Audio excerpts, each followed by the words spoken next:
Telangana BJP అధ్యక్షుడు ఎంపిక ప్రక్రియ క్లైమాక్స్కి చేరుకుందా? ఏ క్షణమైనా దీనిపై ఢిల్లీ నాయకత్వం ప్రకటన చేసే అవకాశం ఉందా? ఇప్పటికే ఈ అంశంపై అభిప్రాయ సేకరణ పూర్తి చేసిన ఆ పార్టీ అగ్రనేతలు దీనిపై ఓ నిర్ణయానికి వచ్చేశారా?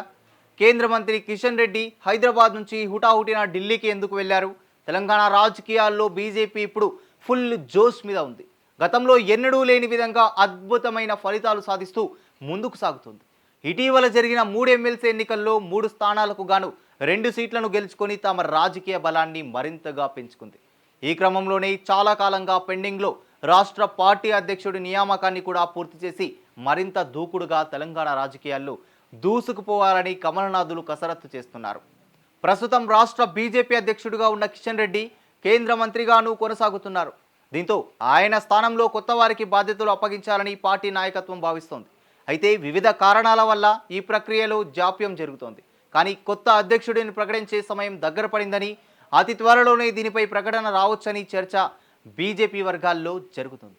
తాజాగా హైదరాబాద్ నుంచి హుటాహుటిన ఢిల్లీకి చేరుకున్నారు కేంద్ర మంత్రి కిషన్ రెడ్డి. ఆయన ఈ అంశంపైనే పార్టీ పెద్దలతో చర్చిస్తానని, కిషన్ రెడ్డితో చర్చించిన తర్వాత కొత్త అధ్యక్షుడిని ఎంపికపై ప్రకటన రావచ్చనే ప్రచారం జరుగుతోంది. తెలంగాణ బీజేపీ కొత్త బాస్ ఎంపికపై ఇప్పటికే పలు దఫాలుగా నేతల అభిప్రాయాలను సేకరించింది బీజేపీ నాయకత్వం. రాష్ట్రంలో బలమైన రాజకీయ శక్తిగా ఉన్న బీజేపీని మరింత దూసుకెళ్లేలా కొత్త నాయకత్వం ఎంపిక ఉండాలని అధిష్టానం భావిస్తోంది. అదే సమయంలో పార్టీ కొత్త అధ్యక్షుడి ఎంపిక విషయంలో అనేక అంశాలను పరిగణలోకి తీసుకున్నట్టు తెలుస్తోంది. ప్రాంతాలు, సామాజిక సమీకరణాలు వంటి అంశాలను లెక్కలోకి తీసుకుంటూనే రాష్ట్రంలోని నేతలందరినీ సమన్వయం చేసుకుంటూ ముందుకు తీసుకెళ్లే విధంగా ఉండే నాయకుడిని కొత్త అధ్యక్షుడిగా బాధ్యతలు అప్పగించాలని నిర్ణయించింది. బండి సంజయ్, ఈటల రాజేందర్, డీకే అరుణ వంటి నేతల పేర్లు అధ్యక్ష రేసులో ఉన్నట్లు ప్రచారం జరుగుతోంది. అయితే తాను పార్టీ అధ్యక్ష రేసులో లేనని బండి సంజయ్ క్లారిటీ ఇచ్చేశారు. ఈ అంశంలో పార్టీ జాతీయ నాయకత్వం నిర్ణయం తీసుకుంటుందని ఈటల రాజేందర్ చెబుతూ వస్తున్నారు. ఈసారి తెలంగాణలో ఖచ్చితంగా అధికారంలోకి రావాలని బీజేపీ భావిస్తోంది. పరిస్థితులు కూడా అందుకు అనుకూలంగా ఉన్నాయని, వాటిని మరింత మెరుగుపరిచేలా కొత్త అధ్యక్షుడి ఎంపిక ఉండాలని కసరత్తు చేస్తోంది. అయితే కేవలం కొత్త అధ్యక్షుడి ఎంపికతో పార్టీ నాయకత్వం సరిపెడుతుందా?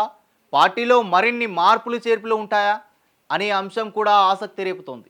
బీజేపీ రాష్ట్ర అధ్యక్షుడి రేసులో ఎంపీలు ఈటల రాజేందర్, డీకే అరుణతో పాటు మాజీ ఎమ్మెల్సీ రామచంద్రరావు పేరు షార్ట్ లిస్ట్ అయినట్టు సమాచారం. అయితే రాష్ట్ర అధ్యక్షుడి ఎన్నికల పరిశీలకురాలుగా ఉన్న శోభా కరంద్లాజే ఇప్పటికే రాష్ట్ర నేతల నుంచి అభిప్రాయాన్ని తీసుకొని అధిష్టానానికి రిపోర్ట్ ఇచ్చారు. ఇక ఎవరు తెలంగాణ బీజేపీ బాస్ అనేది ఎదురు చూడాల్సిందే.